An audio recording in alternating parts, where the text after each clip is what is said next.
Welcome to A Seeking Heart with Allison Gingras, a podcast where authors and friends share all aspects of the Catholic faith. Learn more on reconciledtoyou.com. Welcome to A Seeking Heart with Allison Gingras, a podcast about living your Catholic life and the everyday, ordinary things that you do, and especially the things that you read. Today, we're going to be talking with Patti Maguire Armstrong. I have been a fangirl of Patti's for many, many, many, many years. Not that she's old enough to be somebody that I've been reading for many, many, many years. But okay, well, she's a little bit, because so aren't I. You know what? Yeah. I've been going gray, embracing my what I call my crown of glory because I found it in the Bible. There's a reason God makes my hair go gray, and anyway, I'm embracing it because with this every single gray came some serious wisdom, and I am proud of all of the grays I've earned in my life, learning new things and going through some crazy struggles and coming out on the other side thanks to God's grace. Today, we're going to be talking about something that's different for the podcast, children's books, because we need to be giving our children really good quality content to read, things that lift them up, that teach them important lessons, and through the lessons of our Catholic faith, through the lens of our beautiful Catholic faith. So today, again, I'm with Patti Maguire Armstrong. Patti, for those who maybe are not as a fangirly as much as I am, can you just tell us a little bit about yourself?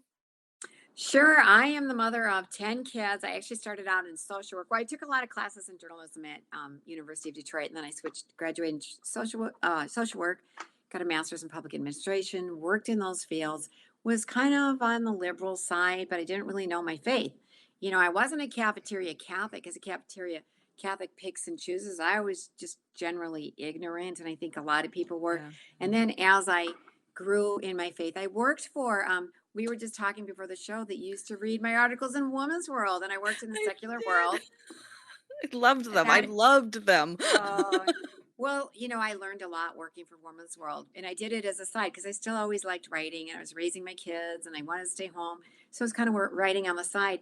And Woman's World really taught me how to write fast-paced, engaging stories. So they prepared me for that next chapter of my life, writing the Amazing Grace books, which were bestsellers. They're like Catholic Chicken Soup for the Soul books, where you are experiencing God's grace through other people's stories, no lectures, nothing to glaze over on, and you go from story to story. But I learned a lot of that engaging writing from working for Woman's World. So God had a hand. That was my training ground. And then I just continue. I write for the National Catholic Register. I've written for other magazines and newspapers like our Sunday Visitor, Legatus magazine, and I have a lot of books out. And so, you know, God steered me into a direction. I used to think writing religious stuff would be really boring. Now I think writing secular stuff, like, fine, there's a place for it. I'm not saying everybody has to write religious stuff, but I'm too hooked on just the excitement. Yes. It is such a journey that, I mean, you get to meet people like us, you know, I mean, I don't mean that like in a No, I know way, what you but mean. we Like, get to meet each other. yes. You know, I went to mass this morning. I'm in Crookston, Minnesota, because I have a TV talk show, Ladies of Another View. Everybody can watch. It's on Love it. BEK TV. And so I got up early, went to mass, and some people came up to me afterwards and said, "Hey, do you want to go out to coffee with us? Like, we see you're new." And I said, "I have to work, but I would, if I had the time." Wow. That's exactly where I'd want to be.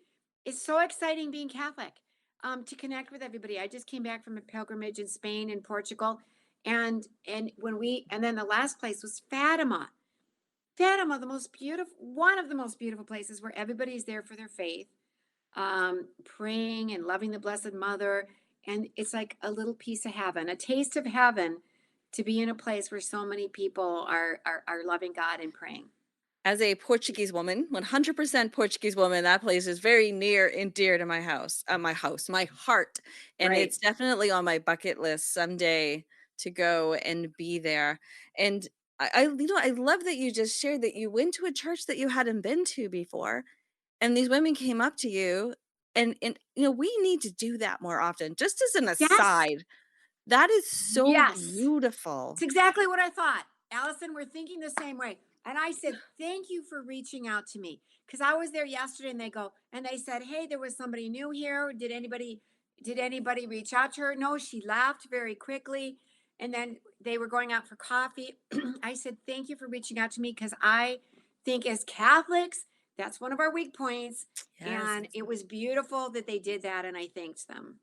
My husband is a deacon, so he's a crazy deacon. He's the one that goes to every single mass all weekend long. So he goes to 4 masses just about every weekend, and he loves it because he gets to really know all the people at our parish. And he had business cards made up of the men's group. And so if he sees somebody that either comes to mass often and isn't part of the men's group or is brand new to the church, he goes over and he introduces himself. Of course, he can't go to coffee with all of them, but I love that he's found this way to connect and to say, hey, this is what we offer here. We'd love to have you, because we know, like, I have a book about the gift of invitation. We know the importance of our inviting people to come to know Christ, because that's what he did for us. That's what he modeled to us. He invites us in all these different ways through the scriptures, and of course in the Catholic faith to the sacraments. He's always inviting, and we should do the same. I love that, and I'm inspired now to keep my eyes extra peeled for people that I may not know. I agree. I think a lot of people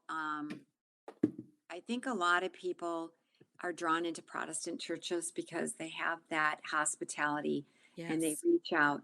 And I know I have some neighbors who left the Catholic Church for an evangelical church. And I was like encouraging them to consider what they were missing out on, like the Eucharist. And she put her hand up. She said, nope, nope. They had already decided. And she talked about the warmth and the welcoming, and how her husband been invited to join a group of men to volunteer for Habitats for Humanity, and how they know so many people. And I think, yeah, that is definitely something that we need to work on. Yes, and I'm going to put that in the memory banks, because I just met yesterday with the head of the NCCW. Well, she's going to be the new president coming in August, and we were talking about women's ministry, especially because she's from my diocese. How awesome is that, right? Our own little teeny tiny diocese. The new president of the NCCW, the National Council of Catholic Women, is from our area. Anyway, so these are all wonderful things, and we want to continue to invite people to come and know Christ. And we can also do that through wonderful books, and we can give this gift to our children to start to encounter the faith. And you are doing that. Well, first, before I forget, Patti Armstrong is also the co-author of What Would Monica Do? We had Roxanne Solonen, who is the other co-author, on just recently, and I will link to her podcast. You can learn all about that wonderful book about in the encouragement and just ways that we can all journey together. Many of us have children away from the faith. It's the kind of Saint Monica is our model, who prayed and her son became a doctor of the church. I don't need him to be a doctor. I just need them in the pews. So it's very encouraging. I love What Would Monica Do? Ascension Press. And I will link to that. I just want to make sure I mention that before we jump into well, they're not exactly new books, but you have renewed the way that they're being presented. And tell us about your the Dear God book series. That was just the worst I've ever said something in my life. I'm sorry, Patti. I'll let Patti Armstrong tell you about her new books. I will, and I want to say about What Would Monica Do? That I was just telling Allison that 2 of our kids who stopped going to church, one got married in the church in March, and one's getting married in September. And there's another lady in the book who shares her story of being broken families, where the daughter just kind of excluded her from her life and is back in the church and back in the sacraments. So it's an ongoing story, as all our lives are. And since I have 10 kids, I have 10 targets on their back that I need to pray for their salvation. Of course, I want everybody's kids. I want the whole world to be saved, but so did Jesus, right? And he died on the cross, and not everybody gets saved. There's some choices to be made there. And one of the choices that I made as a mother was to just really try to make I was a CCD teacher for 10 years, and I wanted to make our faith engaging. I didn't want to just be, okay, you got to learn this, you got to learn that. I wanted it just like the Amazing Grace books. I wanted it to be exciting and engaging. And the Dear God books were based on the characters of our kids. And so I knew how they would act. They are very humorous and very engaging, and they're God adventure. There's boy heroes, but there's girls in the book too, because a lot of times there's a lack of Yes. books for boys. And they were used at some Catholic schools, and I would hear rave reviews. One Catholic school in our area, Kate Powers would have me in to speak after the kids read the two books, first the one, and then the second one came out. And they were jumping out of their seats. And she came up to me afterwards at one of the years. She goes, "You see that boy that just couldn't keep his hand down? I can't get him to read anything, but he never wanted to put your book down." So, Wow. That's amazing. so we Holy Heroes. I wanted to republish them with discussion questions and to continue on in the series. I'm halfway through the third book. And the Wonderful. publisher, I sent them to the publisher and I said, I could tell you about people are telling me they can't put them down. People's I've had parents saying my son read them over and over. And I was selling something on Facebook Marketplace. And somebody said, "Are you the author of that children's book?" No way. Oh, that's so cool. My son read your book over and over. And so when I republished them, I wanted some comments of people who had read them. It's Yeah. like if there's all this excitement out there, let them write little blurbs, for the back cover.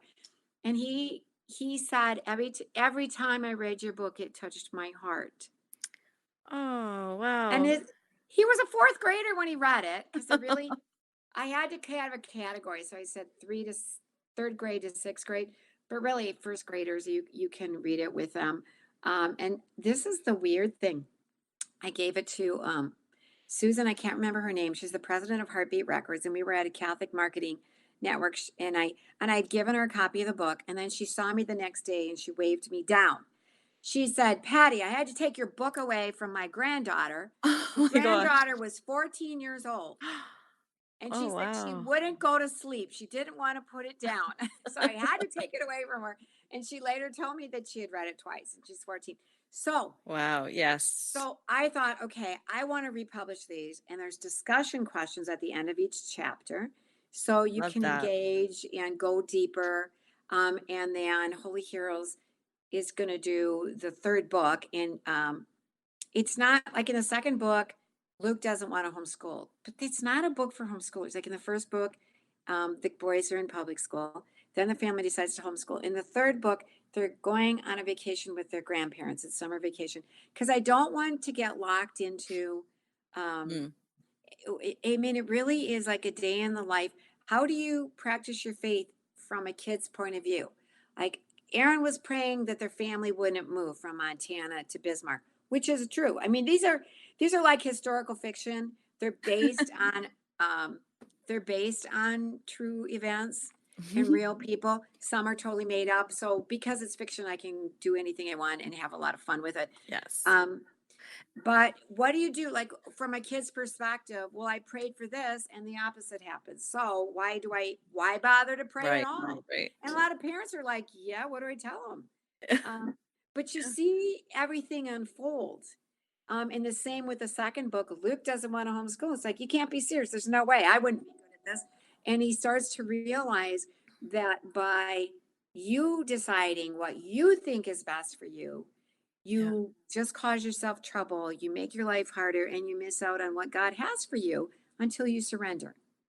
I love that you have such a great sense of humor and you're reading through this. I read them both, like I just gobbled them up. And I remember my children actually, because we pulled them out of school, one in the fourth grade and one in the third grade. So the category was perfect for for my boys. And one was eager to be homeschooled and the other one not so much. But they really loved Dear God, You Can't Be Serious.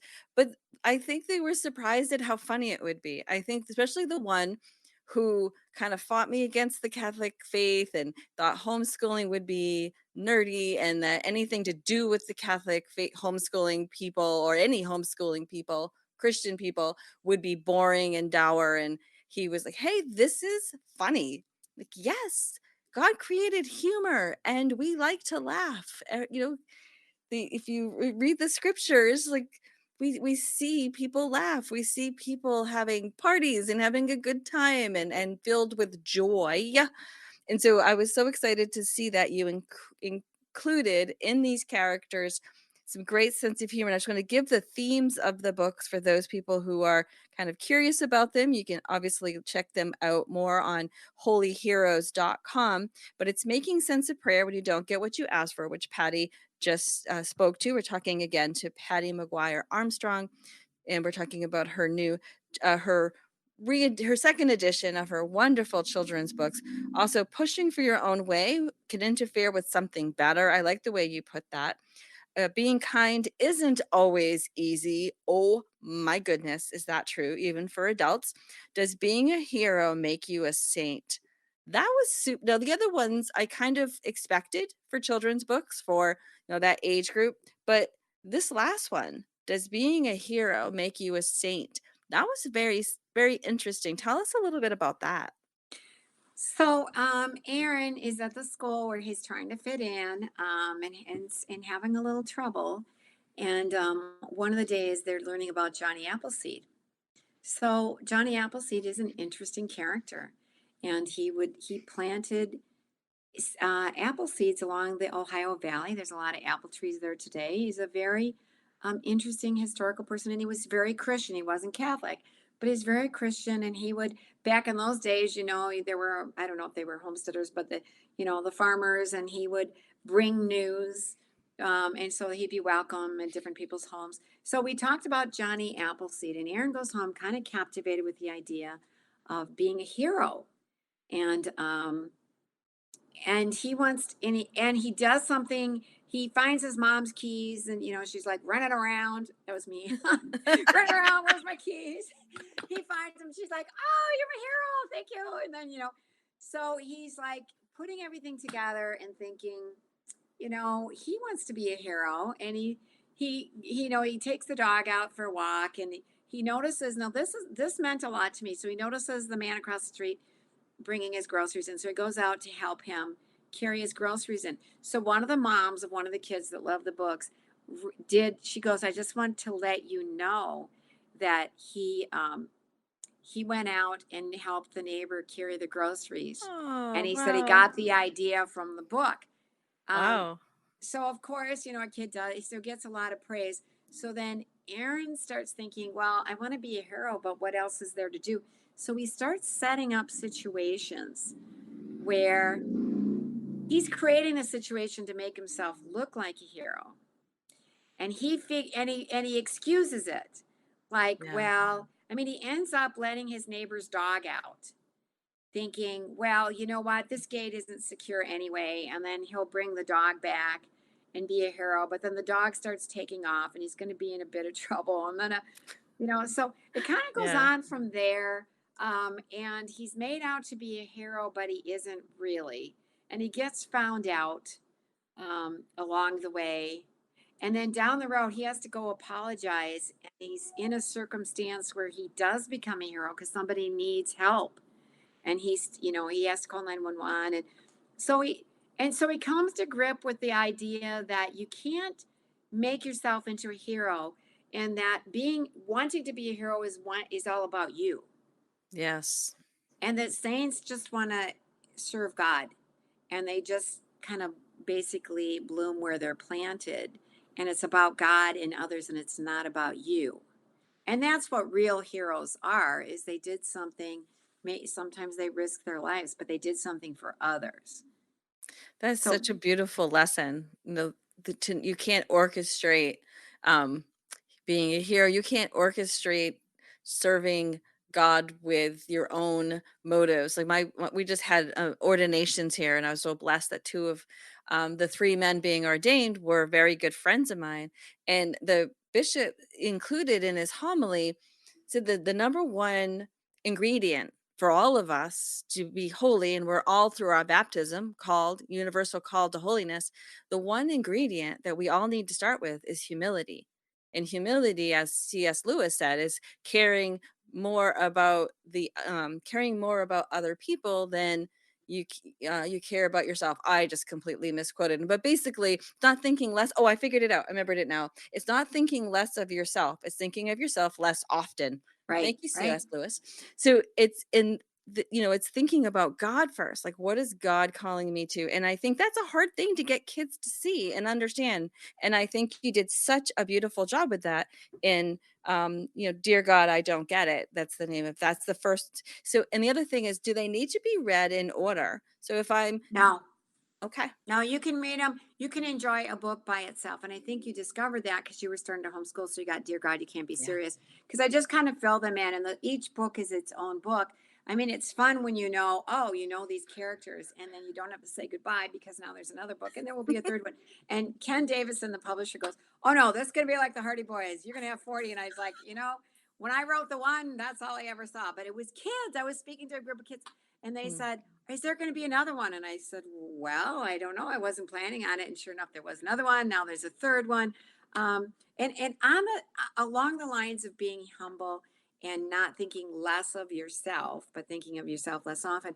I mean, then there comes a time in the book where Aaron is compassionate. He feels sorry for somebody who hasn't really been very nice to him. But for him to reach out to this boy means, just as he's starting to get accepted, he's risking his own friendships and acceptance, but he does it anyways. And then he realizes, and his parents are like, that's what a real hero is. And you may not be a hero in the eyes of people around you. But friendship comes and things turn out and turns out to be an example. But we never know when we step out, are we going to be, you're not doing it for other people. You might just face their wrath. You might be made fun of or ridiculed, or you might become somebody that they go, you did the right thing. You may be an example, and you may be both. Different things to different people, but it doesn't matter. In the end, it's about we're doing the right thing. I love that. And I love these books. And I'm looking forward to the third one. And that you give language to things that are difficult sometimes to talk to our children about. And I love that you just say yes to God wherever He puts you, wherever you're planted, you always bloom and you take us with you. Oh my goodness. I think it's probably time to end this conversation since my brain and my mouth have no longer decided to cooperate with one another. Oh my goodness, God does not call the qualified. That's it. You're being humbled, and that's a good thing, Allison. You're still doing a great job. Everybody, I mean, who speaks perfectly all the time? Nobody. Not me. I used to do live radio, and I'd get off the air and think, you know what, Lord, you have such a great sense of humor. Anyway, I just love to talk about God. I love to encourage people to learn more, and I'm excited to give everybody an opportunity to get to know you better and to check out your stuff. So how can we keep up with all the wonderful work of Patti Maguire Armstrong, and how can we get these books? So one of these days, I'm going to update a website. If you know how to make websites, let me know, because then I can put everything all in one place. But if you put Patti Maguire Armstrong, it's spelled MAG, National Catholic Register, you can see my articles there. If you go to Holy Heroes, Dear God book series, or put my name in, just go to Holy Heroes. You can find those Dear God books there. And then the What Would Monica book is at Ascension. So are my Amazing Grace books. See, I'm all over the place. And I then love it. And I didn't even mention Holy Hacks, Everyday Ways to Live Your Faith and Get to Heaven. Holy Hacks. And that's with Ave Maria Press. So anyways, I'm kind of all over the place, but. And I also want to mention, just before we end, is if you are associated with a Catholic school, please consider bringing these books to your librarian, to your principal, to get to show them, because even if they're not going to be used in curriculum, which I think they should be, they can be put into the library for the children to borrow, for families to discover. Do that same thing with your local Catholic bookstores. And I was just hearing that even Barnes and Noble, apparently the managers are more able to decide what goes in on their shelves. So if you have a favorite Catholic book that you love for children or for adults, like say Encountering Signs of Faith by Alison Jingers, just throwing that out there, take it with you to the, look at this. Thank you. Look, she's got it with her. Patti is reading my book. I'm traveling and I have it with me because I'm going to use this in an upcoming article about how not to fall into superstition, but use sacramentals to, for good, for holiness. I love that. What an honor. That is such a crazy honor. Well, just to kind of finish up that thought is just, go to Barnes and Noble, someplace you wouldn't think of to put, that good Catholic content out there. Get to know the manager, maybe not walk up that first day and offer to here's my book. But perhaps, say to them, this is what I'm looking for. Do you have this? And if they don't, give them suggestions. Like, this is part of our evangelization effort. So we have all these amazing writers out there putting out good Catholic content, and we can help. Maybe we can't buy them all, but we can certainly help other people discover them by bringing them to our libraries, bringing them to our Catholic schools, our faith formation offices, and to our bookstores. So, platform done, getting off my soapbox, but I think it's just something we don't think about when it comes to evangelization. We think we have to, tote our faith from the sky, from our rooftops, but there's other really creative ways we can help evangelize and share the faith. Absolutely. And, I pray for everybody. I'm cautious about saying this, but I pray for everybody who has my books, because I don't want this to be the carrot, like if I'm speaking somewhere. Yeah, I'll see you at the book table afterwards. I wait till after they buy the book, because I realize that if the Holy Spirit inspires us, that's just the beginning. That as those books go out there, we're not doing it. I was in the secular world. I made way more money writing in the secular world. But this is about serving God, and it's just a blessing. I mean, it's a joy to do it, and it really is about evangelizing. And all my books are about that, creating deep roots of the faith and a love of the faith, so that they will either never leave or they will come back to it. Which I'm discovering, like, my kids know their faith. They learned it, and I have kids coming back to it. So it's such a joy. Oh, it's wonderful. And it's wonderful to spend this time with you. We have been talking with Patti Maguire Armstrong. We're looking at her second edition of Dear God book series, draws children into adventure of lived faith, holyheroes.com. I will have all the links in the show notes. Patti, thank you so much for spending this time with us. Thank you, Allison. It's such a joy to get to spend it with my friend, Allison. Yeah, we really enjoyed each other. So that's a blessing. It is. And I love that the conversation is it's just that. It's a conversation between friends sharing the things that we love. And again, thrilled to have that time with you.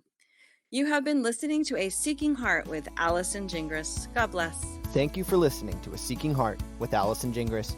Your reviews at your favorite podcast service help this podcast reach others who may be blessed by the content. Please subscribe and share with others. Come back soon for an all-new episode.